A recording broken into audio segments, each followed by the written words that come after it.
এই মোমবাতিটা রামিসাকে স্মরণ করে জ্বালিয়েছি। জানি না এতে রামিসার আত্মার শান্তি হবে কিনা, এও জানি না আগামীকাল অন্য কোনো রামিসার সংবাদ আমাদের চোখের সামনে আসবে কিনা।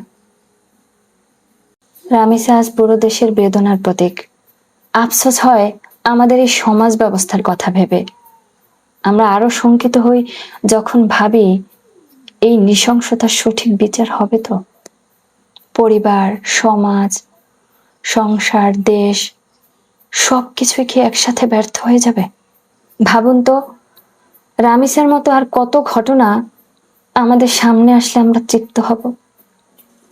খুব কষ্ট হয়, প্রচন্ড ভয় হয় যখন ভাবি রামিসার মতো আমারও একটা মেয়ে আছে, হয়তো আপনারও আছে। আমি চাই রামিসার হত্যাকারীর বিচার জনসমক্ষে হোক। আপনি কি চান? আওয়াজ তুলুন আজই, এক্ষুনি।